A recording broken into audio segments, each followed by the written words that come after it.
ഇന്നത്തെ വീഡിയോയിൽ നമ്മുടെ വീട്ടിലത്തെ പെരുന്നാളിൻ്റെ വിശേഷങ്ങളാട്ടോ നിങ്ങളായിട്ട് ഷെയർ ചെയ്യുന്നത്. ഇത്തവണ ഞാൻ പെരുന്നാളിന് ഒമാനിലായിരുന്നു കേട്ടോ. സത്യം പറഞ്ഞാൽ പെരുന്നാളൊക്കെ കൂടുന്നത് നാട്ടിൽ കൂടുന്നതാട്ടോ എനിക്കിഷ്ടം. നമ്മുടെ പണ്ടത്തെ പെരുന്നാൾ കാലമാണ് എനിക്ക് പെരുന്നാൾ എന്നൊക്കെ പറയുമ്പോൾ ഓർമ്മ വരുന്നത്. പെരുന്നാൾ വീണ്ടും വീണ്ടും റിപ്പീറ്റ് ചെയ്ത് വരുന്നുണ്ടോ? എന്തൊക്കെ ആയാലും എല്ലാവർക്കും എൻ്റെ പെരുന്നാൾ ആശംസകൾ. ഇപ്പോൾ പെരുന്നാളൊക്കെ കഴിഞ്ഞിട്ടായിരിക്കും ഈ വീഡിയോ നിങ്ങൾക്ക് മുമ്പിൽ എത്തുക. നമ്മൾ അപ്ലോഡൊക്കെ ചെയ്ത് വരുമ്പോൾ എന്തായാലും ലേറ്റ് ആവും. അപ്പം ഞാൻ പറഞ്ഞു നിർത്തിയത് നാട്ടിലെ പെരുന്നാളല്ലേ. നാട്ടിലത്തെ പെരുന്നാളും ഇവിടുത്തെ പെരുന്നാളും തമ്മിൽ നല്ല വ്യത്യാസമുണ്ട് കേട്ടോ. ഇവിടെ നമുക്ക് പ്രത്യേകിച്ച് ആരും ഉണ്ടാവില്ല. നമ്മൾ ഒറ്റയ്ക്ക് എന്തോ പോലെ സാധാരണ ഒരു ദിവസം പോലെ, അങ്ങനെയൊന്നും പറയാൻ പാടില്ല നമ്മൾ പെരുന്നാളിന്, എന്നാലും ഒരു സാധാരണ ദിവസം പോലെയാണ് ഫീൽ ചെയ്യുക. അതിൻ്റെ ഇടയിൽ ഞാൻ ഇന്നലെ കഷ്ടപ്പെട്ട് ഇട്ട മൈലാഞ്ചിയാണ് കേട്ടോ ഈ കാണുന്നത്. നമ്മൾ രാത്രി പർച്ചേസിങ്ങും പിറ്റേ ദിവസത്തിന് വേണ്ട സാധനങ്ങളൊക്കെ പർച്ചേസ് ചെയ്യാൻ പോയി. നെസ്റ്റോന്നും ലുലുവിലൊക്കെ കയറി ഇറങ്ങി വന്നപ്പോൾ തന്നെ ഒരു മണിയൊക്കെ ആയിട്ട്, പിന്നെ 1:30 നേരത്തൊക്കെ വെച്ച് ഞാൻ ഇട്ട മൈലാഞ്ചി ഡിസൈനാണ്. മക്കൾക്കൊക്കെ ഇട്ട് കഴിഞ്ഞ് എൻ്റെ കൈമലൊക്കെ ഇട്ട് വന്ന് ഞങ്ങൾ കിടന്ന് ഉറങ്ങിയത് തന്നെ 2 മണിക്കാണ്. അതുകൊണ്ട് തന്നെ രാവിലെ നല്ല ഉറക്കക്ഷീണം ഉണ്ടായിരുന്നു കേട്ടോ. എന്ന് വെച്ച് പെരുന്നാളിൽ നമുക്ക് രാവിലെ സുബഹിക്ക് എണീക്കാണ്ടിരിക്കാൻ എന്തായാലും നിർവാഹമില്ല. അപ്പം നമ്മൾ പറഞ്ഞു നിർത്തിയത് നാട്ടിലെ പെരുന്നാളാട്ടോ. പുട്ടുണ്ടാക്കി കടലുണ്ടാക്കി എന്നൊക്കെ പറയുന്നേക്കാളും പെരുന്നാളിൻ്റെ വിശേഷങ്ങൾ പങ്കുവയ്ക്കാനാണ് എനിക്കിഷ്ടം. ഇത്തവണ ഞാൻ വിചാരിച്ചു ഒരു വെറൈറ്റി ആയിക്കോട്ടെ, നമ്മൾ അതുണ്ടാക്കി ഇതുണ്ടാക്കി എന്ന് പറയുന്നേക്കാളും നമ്മളെ കഥകളും വിശേഷങ്ങളും ഷെയർ ചെയ്യുമ്പോൾ കുറച്ചും കൂടിയും ആൾക്കാർക്ക് കാണാനും കേൾക്കാനൊക്കെ ഇഷ്ടമാവുമെന്ന് വിചാരിക്കുന്നു. ചെറുപ്പം മുതലേ പെരുന്നാൾ കൂടെ എൻ്റെ വീട്ടിലാട്ടോ. അതായത് എൻ്റെ വീടാണ് തറവാട്. നമ്മളതൊരു വലിയൊരു കൂട്ടുകുടുംബമായിരുന്നു കേട്ടോ. 10 മക്കൾ. അതായത് എൻ്റെ ഉപ്പണ് ഏറ്റവും ഇളയ മോൻ കേട്ടോ. ബാക്കി മൊത്തത്തിൽ 10 മക്കളാണ് ഉണ്ടായിരുന്നത്. അപ്പോൾ ആദ്യമൊക്കെ ഒരുമിച്ച് തന്നെയായിരുന്നു എല്ലാവരും താമസിച്ചിരുന്നത്. 10 പേര് ഒരുമിച്ചില്ലെങ്കിലും 5-6 ഫാമിലി ഒരു വീടിൻ്റെ ഉള്ളിൽ തന്നെ ആയിരുന്നു കേട്ടോ താമസിച്ചിരുന്നത്. പിന്നെ ഒരു മാറിപ്പോയെങ്കിൽ തന്നെ നമ്മളടുത്ത് തൊട്ടപ്പുറത്ത് തന്നെ ആയിട്ടാണ് 5-6 പേരും താമസിച്ചിരുന്നത്.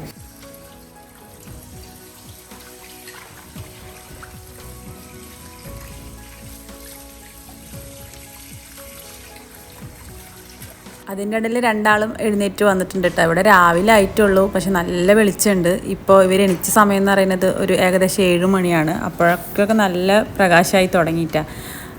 ഞാൻ പറഞ്ഞല്ലോ, ഒരുപാട് ലേറ്റ് ആയിട്ടാണ് നമ്മൾ തലേദിവസം വന്ന് കിടന്നത്. അതുകൊണ്ട് തന്നെ കുട്ടികളെ വിളിച്ചിട്ട് അവർ എണീക്കുന്നുണ്ടായിരുന്നില്ല. അപ്പോൾ ഞങ്ങളുടെ ബ്രേക്ക്ഫാസ്റ്റൊക്കെ കഴിച്ച് കഴിഞ്ഞു കേട്ടോ. ഞാനും ഫൗൽക്കൊക്കെ നേരത്തെ കഴിച്ചു.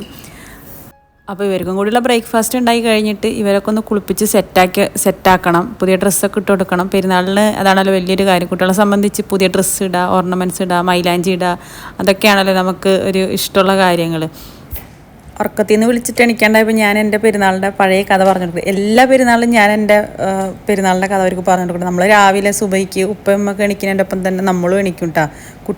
ചെറിയ കുട്ടിയായിരിക്കുമ്പോഴേ എണീക്കും. അവരൊപ്പം തന്നെ കുളിച്ച് പുതിയ ഡ്രസ്സൊക്കെ ഇട്ട് അവരൊപ്പം തന്നെ നിസ്കരിച്ച്, പിന്നെ ചില സമയത്ത് നമ്മൾ രാവിലെ മൈലാഞ്ചി ഇട്ടിട്ടുണ്ട് കേട്ടോ. മിമിത്താടെ അടുത്ത് പോയിട്ട് ഞങ്ങൾ മൈലാഞ്ചി ഇടുന്നതും അങ്ങനെ അങ്ങോട്ടും ഇങ്ങോട്ട് പരസ്പരം ഈദ് മുബാറക്ക് പറഞ്ഞ് കെട്ടിപ്പിടിക്കുന്ന കഥയും അതൊക്കെ ഞാൻ പിള്ളേർക്ക് ഇങ്ങനെ പറഞ്ഞു കൊടുക്കണം കേട്ടോ. ഒരു ഓർമ്മ പുതുക്കൽ എന്നോണം പെരുന്നാളിന് ഉണ്ടാക്കണം അതേ ബിരിയാണി തന്നെയാണ് കേട്ടോ ഞാനിവിടെ ഉണ്ടാക്കണം. എൻ്റെ വീട്ടിലുണ്ടാക്കുന്ന ഒരു മസാല ടൈപ്പ് ബിരിയാണി കേട്ടോ. ഞാനിവിടെ പൊതുവെ എരിവൊന്നും ഇല്ലാണ്ട് നമ്മളെ തലശ്ശേരി ബിരിയാണി ഉണ്ടല്ലോ, അതാണ് ഞാനിവിടെ കൂടുതൽ ഉണ്ടാക്കൽ. അപ്പോൾ ഞാൻ വെച്ച് പെരുന്നാളായിട്ട് വീട്ടിൽ ഉണ്ടാക്കാറുള്ള അതേ ബിരിയാണി തന്നെ, മസാല ടൈപ്പ് ബിരിയാണി ഉണ്ടല്ലോ, കുഴഞ്ഞ ബിരിയാണി ഉണ്ടാവില്ല. പലർക്കും പല ടൈപ്പ് ബിരിയാണി ആയിരിക്കുമല്ലോ ഇഷ്ടം. ചിലർ കുഴഞ്ഞ ബിരിയാണി, ചിലർക്ക് അധികം മസാല ഇല്ലാത്ത ബിരിയാണി. അപ്പോൾ വീട്ടിലെല്ലാവർക്കും നല്ല കുഴഞ്ഞ നല്ല എരിവൊക്കെ ഉള്ള ബിരിയാണിയാട്ടോ ഇഷ്ടം. അപ്പോൾ ഞാൻ ഒരു ഓർമ്മ എന്ന ഉള്ളോണം നമ്മുടെ പണ്ടത്തെ ഒതൻറ്റിക് റെസിപ്പി ആണ് ഞാനിവിടെ ഉണ്ടാക്കുന്നത്. എൻ്റെ ഉപ്പാടെ സ്വന്തം ബിരിയാണി എന്നല്ല, എൻ്റെ വീട്ടിൽ പെരുന്നാളിൽ ഉപ്പാണ് കേട്ടോ ബിരിയാണി ഉണ്ടാക്കാം. അപ്പോൾ അതന്നെയാണ് ഞാൻ ഉണ്ടാക്കുന്നത്. ആദ്യം ചിക്കൻ കായം പറ്റിച്ച് വറുത്ത ബിരിയാണി ഉണ്ടല്ലോ അതിനുണ്ടാക്കൽ. ബെഡ്ഷീറ്റൊക്കെ നമ്മൾ മാറ്റിയിട്ട് എന്താണെന്ന് വെച്ചാൽ മൈലാഞ്ചിയൊക്കെ ഇട്ട് കിടന്നിട്ട് ബെഡ്ഷീറ്റുമേലൊക്കെ ആകെ മൈലാഞ്ചിയുടെ ബെഡ്ഷീറ്റുമേൽ ആവൊന്നുമില്ല, പക്ഷെ നമ്മൾ ആ പൊടി ഉണ്ടല്ലോ, ഉണങ്ങിയ പൊടിയൊക്കെ ബെഡ്ഷീറ്റുമേലായിട്ട്, അപ്പോൾ അതൊക്കെ മാറ്റി വീടൊക്കെ ക്ലീൻ ആക്കിയിട്ടാണ്. അപ്പോൾ കുളി കഴിഞ്ഞ് 2 ആളും ഇവിടെ എത്തിയിട്ടുണ്ട്. ഞാനാട്ടോ കുളിപ്പിച്ച് കൊടുത്തത്, ഒറ്റയ്ക്ക് കുളിച്ചതൊന്നല്ല. ഒറ്റയ്ക്ക് കുളിക്കാനൊന്നും അറിയില്ല 2 ആൾക്കും. അപ്പോൾ അതാ ഒരാൾ ഒരുക്കി കൊടുക്കണം കേട്ടോ. ഞാൻ ഒരുക്കി തരാമെന്നും പറഞ്ഞിട്ട് ഡ്രസ്സൊക്കെ ഇട്ട് കൊടുക്കണതാണ് ഈ കാണുന്നത്. രാവിലെ എണിച്ച പാടെ തന്നെ ഞാൻ ചിക്കനൊക്കെ പുറത്ത് വെച്ചുകൊണ്ട് കുളി കഴിയുന്നതിന് മുമ്പ് കട്ട് ചെയ്ത് കായം പരട്ടി വെച്ചുട്ടോ. അപ്പോൾ കുളിയൊക്കെ കഴിഞ്ഞ് വന്ന് ഞാൻ പിന്നെ നേരെ ചിക്കൻ പൊരിക്കാനായിട്ട് ഇട്ടു. നല്ല വെളിച്ചെണ്ണയിൽ തന്നെ, ഓയിലൊന്നും പൊരിക്കരുത് കേട്ടോ. ഞങ്ങളുടെ ഈ റെസിപ്പിയിൽ നല്ല വെളിച്ചെണ്ണയിൽ ചിക്കൻ ഫ്രൈ ആക്കി എടുക്കുകയാണ് ചെയ്യേണ്ടത് കേട്ടോ.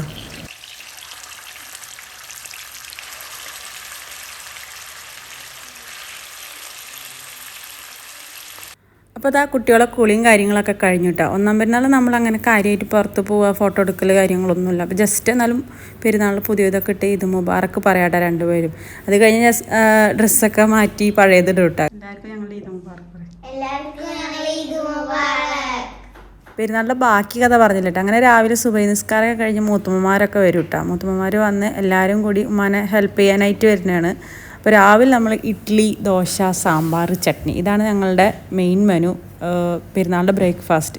കാരണം എന്ന് വെച്ചാൽ കുറേ ആൾക്കാരുള്ളതുകൊണ്ട് തന്നെ പത്തിരി അങ്ങനത്തെ ഐറ്റംസൊക്കെ ഉണ്ടാക്കൽ കുറച്ച് ബുദ്ധിമുട്ടായതുകൊണ്ട് ഈ ഇഡ്ഡലി ദോശയ്ക്കുള്ള മാവൊക്കെ തലേദിവസം തന്നെ ചെയ്ത് വെക്കും കേട്ടോ. അത് നമ്മൾ പെട്ടെന്ന് പണി കഴിഞ്ഞ് ബിരിയാണി പണിക്ക് നിൽക്കാമല്ലോ എന്ന് കരുതിയിട്ടാണ് അങ്ങനെ ചെയ്യുന്നത്. അങ്ങനെ എല്ലാവരും ബ്രേക്ക്ഫാസ്റ്റ് കഴിച്ചതിന് ശേഷം സാധാരണ നാട്ടിൽ 8:30-9 മണി നേരത്തേക്കാണല്ലോ പെരുന്നാൾ നിസ്കാരം. എല്ലാവരും ഒരേപോലത്തെ ഡ്രസ്സാട്ടോ ഇടുക. പണ്ട് ഒരേപോലത്തെ ഷർട്ടാണ് പിള്ളേരെല്ലാവരും ഇടാറ്. എല്ലാവരും ഒരേപോലത്തെ ഡ്രസ്സൊക്കെ ഇട്ടിട്ട് ഒരുമിച്ച് ഒരു പള്ളിയിൽ പോക്ക് ഉണ്ട് കേട്ടോ. അപ്പോൾ എല്ലാ ആൺപിള്ളേർ പള്ളിയിൽ പോകുന്ന സമയത്ത് ഞങ്ങൾ പെൺപിള്ളേരെല്ലാവരും ഒരുങ്ങി അവരെ യാത്ര അയക്കാൻ വേണ്ടി ഇങ്ങനെ നിൽക്കട്ടോ. അവർ വന്നു കഴിഞ്ഞാലാണ് പിന്നെ ബിരിയാണി പരിപാടി തുടങ്ങുക. പെരുന്നാൾ നിസ്കാരം കഴിഞ്ഞ് വീട്ടിലെത്തിയാൽ ആ പെരുന്നാൾ ഡ്രസ്സൊക്കെ മാറ്റിയിട്ട് ഉപ്പാണ് കേട്ടോ ബിരിയാണി വയ്ക്കുക. ഉപ്പ മറുപ്പാപ്പൊക്കെ കൂടിയിട്ടാണ് ബിരിയാണി വയ്ക്കാറ്. കൂടുതലും ഉപ്പനാണ് കേട്ടോ ബിരിയാണിയുടെ കാര്യങ്ങൾ നോക്കൽ. അതിലേക്ക് വേണ്ട കട്ടിങ് കാര്യങ്ങളൊക്കെ മൂത്തുമ്മമാരൊക്കെ ചെയ്യും. സവോളൊക്കെ കുറേ ഉണ്ടാവും അരിയാനായിട്ട്. അത് രാവിലെ തന്നെ മൂത്തുമ്മയും വെച്ചുമ്മയും വന്നിട്ട് അരിഞ്ഞ് തരും കേട്ടോ. പിന്നെ ഉമ്മ ഇഡ്ഡലി പണി അങ്ങനത്തെ കാര്യങ്ങൾക്കൊക്കെ ആയിട്ട് നിൽക്കും. അങ്ങനെ എല്ലാവരും കൂടി ഒരുമിച്ച് ഒരു മേളാണ് കേട്ടോ ബിരിയാണി ഉണ്ടാക്കുമ്പോൾ. തട്ടലും മുട്ടലും സവോള എടുത്ത് കൊടുക്കൽ, സവോള പൊരിക്കൽ, ചിക്കൻ പൊരിക്കൽ. പണ്ട് ചിക്കൻ ബിരിയാണിയിലേക്കാളും കൂടുതൽ മട്ടൻ കൊണ്ടുവന്നിട്ട് അവിടെ തന്നെ വീട്ടിൽ തന്നെ അറുത്തിട്ടാട്ടോ ബിരിയാണി വയ്ക്കുക. തലേ ദിവസം കൊണ്ടുവന്ന് അറുത്തിട്ട് മട്ടൻ ബിരിയാണിയാണ് കൂടുതൽ ഉണ്ടാക്കാറ്, അല്ലെങ്കിൽ ബീഫ് ബിരിയാണി. ചിക്കൻ ബിരിയാണി പൊതുവേ കുറവാണ് കേട്ടോ ഉണ്ടാക്കൽ. പിന്നെ ഈ ജീരകശാല അരി കൊണ്ടല്ല നമ്മൾ വീട്ടിൽ ബിരിയാണി വയ്ക്കൽ. വലിയ അരി ഉണ്ടല്ലോ, നമ്മൾ മന്തിക്കൊക്കെ ഉണ്ടാക്കുന്ന ആലിബാബയുടെ റൈസ് ഉണ്ടല്ലോ, സെല്ല റൈസ്, അത് ഉപയോഗിച്ചിട്ടാണ് നമ്മളെ വീട്ടിൽ ബിരിയാണിയൊക്കെ ഉണ്ടാക്കൽ. അങ്ങനെ ബിരിയാണിയൊക്കെ ഉണ്ടാക്കി ദമ്മിലിട്ട് വെക്കിട്ട. എന്നിട്ട് ഉച്ച നേരത്താണ് ആ ബിരിയാണിയുടെ ദമ്മ അങ്ങോട്ട് പൊട്ടിക്കുക. എന്നിട്ടൊരു മിക്സാക്കലുണ്ട്. വലിയ ചെമ്പിലുള്ള ബിരിയാണി മിക്സാക്കണ ആ രംഗമൊന്നും മനസ്സിൽ ഒരിക്കലും പോവില്ല. എന്നിട്ട് മസാല വേറെ, ചോറ് വേറെ, കുഴഞ്ഞ ചോന്നല്ല മഞ്ഞ കളർ ബിരിയാണിയാണ് കേട്ടോ നമ്മളെ വീട്ടിലത്തത്. ചോറിനാനായിട്ട് നമ്മൾ വാഴല കേട്ടോ യൂസ് ചെയ്യുക. വാഴല, വലിയ വാഴല. പണ്ട് വാഴയ്ക്കൊന്നും ക്ഷാമമില്ലാത്തതുകൊണ്ട് തന്നെ എല്ലായിടത്തും വാഴലായിരുന്നു. അത് നിരത്തി അങ്ങോട്ട് വിരിക്കും ഈ വാഴല. വലിയ പായ വിരിച്ചിട്ട് നിറയെ വാഴല വിരിക്കും. അതിൽ അപ്പുറത്തിപ്പുറത്തൊക്കെ ആയിട്ട് കൂടുതൽ ആൺപിള്ളേർ, നമ്മൾ പെൺപിള്ളേരെക്കാളും കൂടുതൽ ആൺപിള്ളേരായിരുന്നു. അപ്പോൾ ഒരു സെക്ഷൻ മൊത്തം ആണുങ്ങളായിരുന്നു. അപ്പോൾ പെണ്ണുങ്ങൾ ചെറിയൊരു റൂമിലായിരുന്നു ഞങ്ങൾ പെൺമക്കൾ. എന്നിട്ട് എല്ലാവരും കൂടെ ഒരുമിച്ചിരുന്നിട്ട് ഒരു കഴിക്കലാണ് കേട്ടോ ബിരിയാണി. അങ്ങനെ വയറ് നിറച്ച് മട്ടൻ ബിരിയാണിയോ ബീഫ് ബിരിയാണിയൊക്കെ തിന്നിട്ട് മിക്കപ്പോഴും പായസം ഉണ്ടാവും കേട്ടോ. മധുരത്തിനായിട്ട് പായസം ഉണ്ടാവലുണ്ട്. അങ്ങനെ അതൊക്കെ കുടിച്ച് ദമ്മായിട്ട് എല്ലാവരും ഉച്ചയ്ക്ക് കിടന്ന് ഉറങ്ങും കേട്ടോ. വേറെ പ്രത്യേകിച്ച് പരിപാടിയൊന്നും ഉച്ചയ്ക്ക് ഉണ്ടാവില്ല. എല്ലാവരും കിടന്നുറങ്ങും. ആ ഉറക്കത്തിന് ശേഷം എണീറ്റ് ചായ കുടിച്ച് നേരെ കടൽ കാണാൻ പോകും. നമ്മുടെ വീടിന് കുറച്ച് പോയി കഴിഞ്ഞാൽ കടലാട്ടോ. അപ്പോൾ അവിടെ പോയി കഴിഞ്ഞാൽ നമുക്ക് ബീച്ച് വ്യൂ ആണ് എല്ലാ പെരുന്നാളും കിട്ടുന്ന ഒരേ ഒരു ഔട്ടിങ്. പുറത്തു പോക്കൊക്കെ ഇന്നത്തെ കാലത്താണ് കൂടുതലും തന്നെ എനിക്ക് തോന്നുന്നത്. അന്ന് ആകെ പോവുക കടൽ കാണാനാണ്. ഞങ്ങളെല്ലാവരും കൂടെ നടന്നാണ് കേട്ടോ കടൽ കാണാൻ പോവുക. അതൊക്കെ ഒരു വൈബ് തന്നെയായിരുന്നു. അതൊക്കെ ആലോചിക്കുമ്പോൾ അത്രയ്ക്കും സന്തോഷമുണ്ട്. നമ്മൾ ഫാമിലി മാത്രമല്ല കേട്ടോ കടൽ കാണാൻ പോവുക. നമ്മൾ അയൽവക്കത്തുള്ള എല്ലാവരും നമ്മളെ കൂടെ വരും കേട്ടോ. അങ്ങനെ ഞങ്ങളെല്ലാവരും ഒരുമിച്ച് നടന്ന് ആ സമയത്ത് കുറേ കുട്ടികളുണ്ട്. നമ്മളെ പ്രായത്തുള്ള തന്നെ ഒരുപാട് കുട്ടികളുണ്ട്. എന്നിട്ട് എല്ലാവരും കൂടെ ഒരുമിച്ച് അങ്ങോട്ട് ഇറങ്ങി അറ്റത്തേക്ക്, കടലിൻ്റെ അറ്റത്തേക്ക് പോകട്ടെ. ബാക്കിൽ ഉമ്മമാരൊക്കെ ഇറങ്ങി വരും പേടിച്ചിട്ട്. കടൽ നമ്മളെ പിടിച്ചു കൊണ്ടുപോകുമെന്ന് പേടിച്ചിട്ട് ബാക്കിൽ ഉമ്മമാർ വരും. അങ്ങനെ നമ്മൾ ഒരു 4 മണി 4:30 ആകുമ്പോൾ ഇറങ്ങിക്കഴിഞ്ഞാൽ പിന്നെ മഗ്‌രിബിൻ്റെ നേരം വരെ ഫുള്ള് കടലിലുള്ള കുളിയും കളിയും കാര്യങ്ങളൊക്കെ ആണ് കേട്ടോ. അങ്ങനെ നേരം ഇരുട്ടാവണ വരെ നമ്മൾ വെള്ളത്തിൽ കുളിക്കുകയൊക്കെ ചെയ്യും. പിന്നെ നമ്മൾ കളിക്കും, വെള്ളം എറിഞ്ഞൊക്കെ അങ്ങോട്ടും ഇങ്ങോട്ടും മേലേക്കൊക്കെ എറിഞ്ഞിട്ട് നല്ല കുറേ നേരം കളിക്കും കേട്ടോ. വലിയൊരു ഇറങ്ങുന്നുണ്ട്. നമ്മൾ മാത്രമല്ല, നമ്മൾ ഉമ്മമാരും ഉപ്പമാർ അങ്ങനെ അധികം എല്ലാവരും ഒന്നും വരില്ല കേട്ടോ. നമ്മൾ പെണ്ണുങ്ങൾ, കുട്ടികൾ, അയൽവക്കക്കാർ അങ്ങനെയാണ് കൂടുതൽ പോകൽ. നമ്മൾ കുറേ സൊറ പറഞ്ഞിരുന്ന് വെള്ളത്തിലൊക്കെ കളിച്ച് മഗ്‌രിബിൻ്റെ നേരം നമുക്കൊരു അസ്തമനം വരുമല്ലോ. നേരെ ഇരുട്ടി കഴിഞ്ഞാൽ പിന്നെ നമ്മൾ വെള്ളത്തിൽ നിന്ന് കയറും. എന്നിട്ട് വീണ്ടും നമ്മൾ കാലുമലൊക്കെ നിറച്ച് വെള്ളമായിട്ട് ഈ മണ്ണിലേക്ക്, ഉണങ്ങിയ മണ്ണിലേക്കാണല്ലോ നമ്മൾ തിരിച്ച് നടക്കുക. കടപ്പുറത്ത് കൂടെ നടക്കുമ്പോൾ ആ ഉണങ്ങിയ മണ്ണ് മൊത്തം കാലുമലാവട്ടെ. ഉണങ്ങിയ മണ്ണ് വെള്ളമുള്ള കാലുമൽ മൊത്തം പറ്റി പിടിക്കും. ഇത് നമ്മൾ പോണ വഴിയിൽ പണ്ട് കാലത്ത് നമുക്കിങ്ങനെ കുടിവെള്ളം പോണ വഴിയിലൊരു കുടിവെള്ളത്തിൻ്റെ ഒരു സ്ഥലം ഉണ്ടായിരുന്നു കേട്ടോ. നമ്മൾ ക്ലോറിൻ വെള്ളം കിട്ടുന്ന സ്ഥലം. അവിടെ പോയിട്ട് എല്ലാവരും കാല് കഴുകാൻ വേണ്ടി നിൽക്കും. എല്ലാവരും വരി വരിയായിട്ട് കാല് കഴുകും. എന്നിട്ട് ആ മണ്ണൊക്കെ വൃത്തിയാക്കിയിട്ട് പിന്നെ നമ്മൾ റോട്ടിലൂടെ ഉണ്ടാ നടക്കുക. റോട്ടിലൂടെ നടന്ന് ആ വെള്ളമൊക്കെ അപ്പം നമ്മൾ പോണതിനനുസരിച്ച് ഉണങ്ങിപ്പോയി. അങ്ങനെ നമ്മളെല്ലാവരും തിരിച്ച് വീട്ടിലെത്തി. അയൽവക്കക്കാരൊക്കെ അവരെ വീടുകളിലേക്ക് പോകും കേട്ടോ. നേരെ പോയി കുളിച്ച് കുളത്തിലാട്ടോ അന്നത്തെ കാലത്തൊക്കെ കുളിക്കുക. ഒരു വലിയൊരു കുളമുണ്ട് നമ്മളെ തറവാടിൻ്റെ ബാക്കിലായിട്ട്. എല്ലാവരും കൂടി കുളത്തിൽ കുളിച്ചിട്ട് വീണ്ടും ഒരു കയറ്റുണ്ട് വീട്ടിലേക്ക്. അപ്പോൾ എല്ലാവർക്കും വെള്ളത്തിൽ കളിച്ച് വിശന്ന് തളർന്നിട്ടല്ലേ വരാം. അപ്പോൾ എല്ലാവരും വീണ്ടും ഒരു ബിരിയാണി തീറ്റുണ്ട്. അതിങ്ങനെ മിക്കപ്പോഴും അകത്തിരുന്നിട്ടല്ല നമ്മൾ കഴിക്കുക, എറാത്തിരുന്നിട്ടൊക്കെ കഴിക്കുക. പണ്ടത്തെ എറായി ഉണ്ടാവുമല്ലോ, ബാക്ക് സൈഡിലുണ്ടാവുന്ന എറായും അവിടെ ഇരുന്നിട്ടാണ് നമ്മൾ കൂടുതൽ കഴിക്കുക. അത് കഴിഞ്ഞ് വീണ്ടും നമ്മളെ വക ചിലപ്പോൾ കള്ളനും പോലീസ് അങ്ങനത്തെ ചെറിയ ചെറിയ കളികൾ കാര്യങ്ങളൊക്കെ കഴിഞ്ഞിട്ട് വീണ്ടും നമ്മൾ രാത്രിയാകുമ്പോൾ വീണ്ടും ഭക്ഷണം കഴിക്കും കേട്ടോ. അപ്പം അതൊക്കെയായിരുന്നു നമ്മുടെ പെരുന്നാളിൻ്റെ വിശേഷങ്ങൾ. ഒരിക്കലും നമ്മൾക്ക് മറക്കാൻ പറ്റാത്ത ഒരുപാട് അനുഭവങ്ങളുള്ള പെരുന്നാളായിരുന്നു പണ്ടത്തെ. അതുകൊണ്ട് തന്നെ പണ്ടത്തെ പെരുന്നാൾ ഒരിക്കലും മറക്കാൻ പറ്റില്ല. ഒരുപാട് മിസ്സിങ് ആണ്. നാട്ടിലത്തെ പെരുന്നാൾ തന്നെയാണ്. ഇവിടെ ഇപ്പോൾ കണ്ടില്ലേ, ഞാൻ വളരെ കുറച്ച് ചോറാണ് ഉണ്ടാക്കിയത്. ഞങ്ങൾ 4 ആൾ മാത്രമേ ഉള്ളൂ. ആദ്യമൊക്കെ ഇക്ക വരുമായിരുന്നു ഭക്ഷണം കഴിക്കാൻ. പാലക്കാട് ഇക്ക ഉണ്ടാവലുണ്ട് പെരുന്നാളിന്. ഇത്തവണ ഇക്കേ ഇല്ല, ഞങ്ങൾ മാത്രമേ ഉള്ളൂ. അതുകൊണ്ട് തന്നെ നമ്മളിപ്പോൾ ബിരിയാണി എന്നൊക്കെ പറഞ്ഞാൽ ഇപ്പോൾ എല്ലാ വീക്കെൻഡിലും നമ്മൾ ഉണ്ടാക്കണോണ്ട് തന്നെ അതൊരു പുത്തരിയായിട്ട് തോന്നുന്നില്ല. എന്നാലും പിന്നെ ഞങ്ങളേതായ കുഞ്ഞു പെരുന്നാൾ ഇവിടെ ആഘോഷിച്ചു. അപ്പോൾ കച്ചമ്പർ കാര്യങ്ങളൊക്കെ ഫവൽക്കാണ് കേട്ടോ ഉണ്ടാക്കിയത്. സവാള കട്ടിങ് കാര്യങ്ങളൊക്കെ അത് പണ്ട് മുതലേ എൻ്റെ വീഡിയോ കാണുന്നവർക്ക് അറിയായിരിക്കും.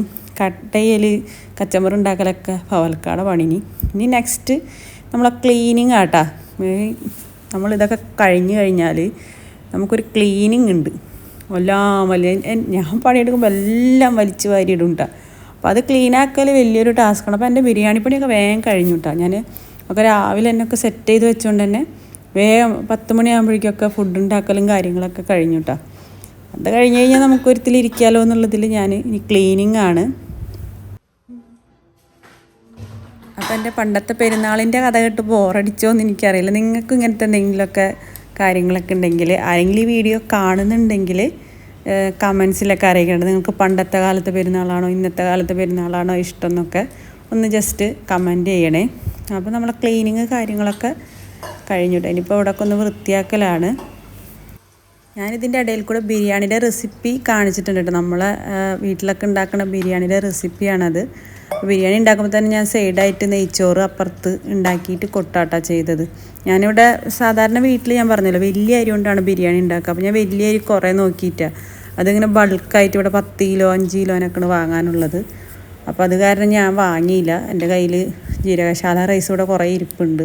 അപ്പോൾ അതും കൂടെ 5 കിലോ വാങ്ങിച്ച് വെക്കണ്ടല്ലോ എന്ന് കരുതിയിട്ട് റൈസിൽ മാത്രം നമ്മളായ പണ്ടത്തെ ഓർമ്മ ഇതാക്കാൻ പറ്റിയില്ല.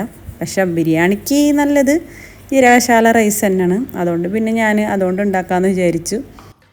നമ്മുടെ ബിരിയാണിയുടെ റെഡി ആയിട്ടുണ്ട് കേട്ടോ. അതാ കണ്ടില്ലേ, ഇതേപോലത്തെ കളറായിരിക്കും കേട്ടോ. നല്ല ചോന്നല്ല മഞ്ഞ കളർ ബിരിയാണി. ഈ തമിഴന്മാരെ ബിരിയാണിയൊക്കെ ഉണ്ടാവില്ലേ, നല്ല കുഴഞ്ഞ ബിരിയാണി. ഈ ചിക്കൻ പൊരിക്കുന്നതുകൊണ്ട് ചിക്കൻ അങ്ങനെ ഉടഞ്ഞൊന്നും പോകില്ല കേട്ടോ. പക്ഷേ റൈസ് നല്ല കുഴഞ്ഞിരിക്കും. അപ്പോൾ അതാണ് നമ്മളെ ഒതൻറ്റിക് ടേസ്റ്റ്, നമ്മളെ പണ്ടത്തെ ബിരിയാണി. ഇന്നത്തെ കാലത്ത് ഞാൻ അധികം ഉണ്ടാക്കലില്ല കേട്ടോ ഈ ബിരിയാണി. ഞാൻ സാധാരണ എരിവില്ലാണ്ടാണ് കൂടുതൽ ഉണ്ടാക്കൽ. കണ്ട, ഇത് മാത്രം നമുക്കൊരു കുറവുമില്ല. ഭക്ഷണം കഴിച്ച് കഴിഞ്ഞാൽ ഉറക്കണം നമ്മളെ വലിയൊരു കാര്യം. ഫവൽക്കതേ എത്രയോ ഭക്ഷണം കഴിച്ച് കുറച്ചേരം ഇരുന്ന് നേരെ പോയി കിടന്ന്. ഞങ്ങളും കിടക്കാൻ തന്നെയാണ് പ്ലാനിങ്. ഇന്ന് ഞാൻ പറഞ്ഞല്ലോ, ഇന്ന് പ്രത്യേകിച്ച് പുറത്തൊന്നും പോകുന്നില്ല. ദമ്മടിച്ച് കുറേ നേരം കിടന്ന് ഉറങ്ങിപ്പോയിട്ട് ഉറക്കത്തിൽ പെട്ടിട്ട് എല്ലാവരും കൂടി ഉറങ്ങിപ്പോയോണ്ടേ ഉറങ്ങി അങ്ങനെ പോയി. ആർക്കൊരു ഉണർവ് വന്നില്ല. അതുകൊണ്ട് തന്നെ ഇത്തിരി ഇരുട്ടായി പോയിട്ട് നമ്മൾ എണിച്ചപ്പോൾ മഗ്‌രിബിൻ്റെ നേരമായി പോയി. ഉച്ചയ്ക്ക് കിടന്നാണ് എണിച്ചപ്പോൾ മഗ്‌രിബിൻ്റെ നേരമായി പോയി. കണ്ട, ഇരുട്ടായി തുടങ്ങി. അവിടെയൊക്കെ ലൈറ്റ് ഇട്ട് തുടങ്ങി. ഇവിടെ നിന്നാലുള്ള ഒരു ഇത് നമുക്ക് ബർക്ക റോഡ് കാണാം കേട്ടോ. ഇവിടെ നിന്നാൽ ബർക്കയിലേക്ക് പോണ മെയിൻ റോഡാണത്. നമ്മൾ ഇനി അടുത്ത് നമുക്ക് ചായ കുടിക്കലാണ്.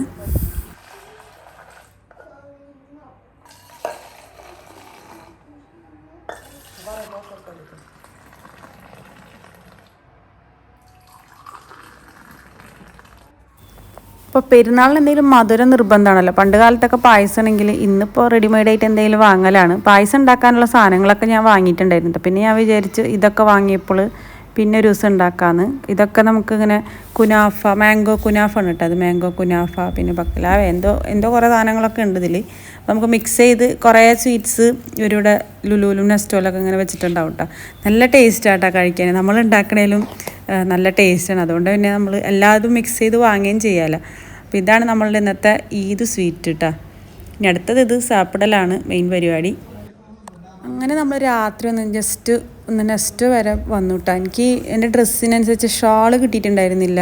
നമ്മൾ തലേദിവസമൊക്കെ പോയി നോക്കി ഷാള് കിട്ടാൻ വേണ്ടിയിട്ട്. അപ്പോൾ നെക്സ്റ്റിൽ എല്ലാ കളേഴ്സ് ഷാളും ഉണ്ട് കേട്ടോ. പക്ഷെ ഞാൻ ഉദ്ദേശിച്ച കളർ ഷാള് മാത്രമില്ല. ഞാനൊരു പിസ്താഷ്യോ കളർ ഷാളാണ് ഉദ്ദേശിച്ചത്. പക്ഷെ ആ കളർ ഇവിടെ ഇല്ല. എന്നാലും ഞാൻ കിട്ടിയൊരു ഷാള് വെച്ച് അഡ്ജസ്റ്റ് ചെയ്തു. കുറേ നാളായിട്ട് ഇതുപോലത്തെ ഒരു ഷൂ വാങ്ങിച്ചു കൊടുക്കാൻ പറയുന്നത്. സ്കേറ്റിംഗ് ഷൂ ആണ്. ഫുൾ സ്കേറ്റിംഗ് അല്ല, ചെറുതായിട്ട് അടിയിൽ ടയർ വരുന്നൊരു സ്കേറ്റിംഗ് ഷൂ ആണത്. എല്ലാ പ്രാവശ്യം വരുമ്പോഴും നോക്കും വാങ്ങിച്ചായോ എന്നിട്ട് ഞാൻ വാങ്ങിച്ചു കൊടുത്തിട്ടില്ല ഇതുവരെ. അപ്പോൾ നമ്മുടെ ഈദ് വിശേഷങ്ങൾ ഇത്രയൊക്കെ തന്നെ ഉണ്ടാവുള്ളൂ. നിങ്ങളെ ഈദ് വിശേഷങ്ങളൊക്കെ വീഡിയോ എല്ലാവരും കാണുന്നുണ്ടെങ്കിൽ കമൻസൊക്കെ ആയിട്ട് അറിയിക്കുക. സബ്സ്ക്രൈബ് ചെയ്ത് സപ്പോർട്ട് ചെയ്യുക. Thank you for watching.